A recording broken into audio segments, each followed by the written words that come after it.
Boris Johnson warned Sweden and Finland must be free to decide whether to join NATO without fear of retaliation as he visited the countries to sign historic security assurance declarations today.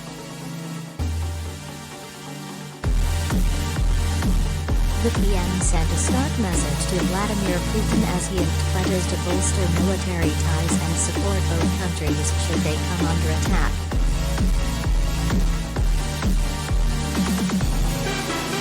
Speaking alongside Swedish counterpart Magdalena Andersson at her Harpsund country residence, Mr. Johnson said it was a matter for the country's people whether to apply for membership of the military alliance.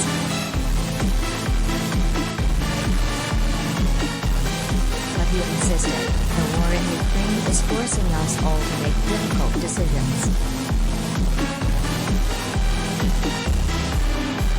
Sovereign nations must be free to make those decisions without fear or influence or threatened retaliation. Mr. Johnson set out a UK commitment to come to the country's aid in the event of a crisis, saying if help was requested we will provide it. However, he sidestepped questions about whether that might include using nuclear weapons.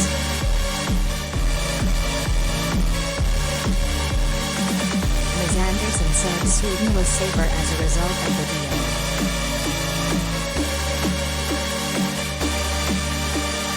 The Premier is set to visit to Finland later, where he is expected to formalize a similar agreement with the country's President Sauli Niinisto during a whirlwind 24 hours.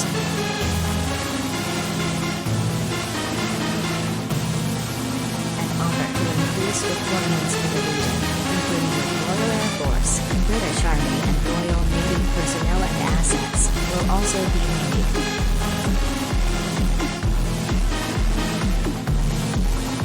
It comes as both countries consider the prospect of NATO membership in the face of Russian President Vladimir Putin's ongoing military aggression.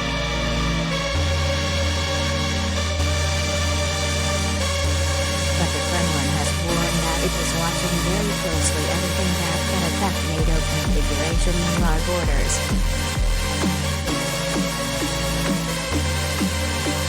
Mr. Johnson said, "We are steadfast and unequivocal in our support to both Sweden and Finland, and the signing of these security declarations is a symbol of the everlasting assurance between our nations." These are not a short-term stopgap, but a long-term commitment to bolster military ties and global stability, and fortify Europe's defenses for generations to come.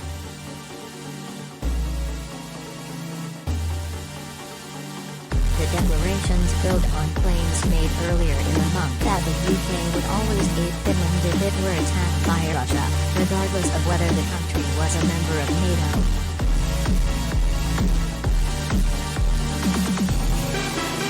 Defense Secretary Ben Wallace said it was inconceivable that Britain would not help either Finland or Sweden if it were in crisis, even without any big formal agreement.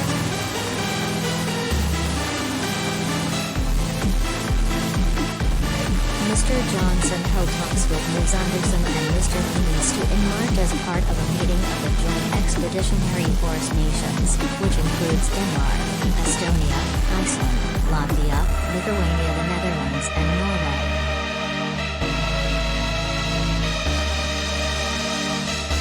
After the meeting, Downing Street said the two leaders agreed that Putin's invasion had dramatically changed the landscape of European security.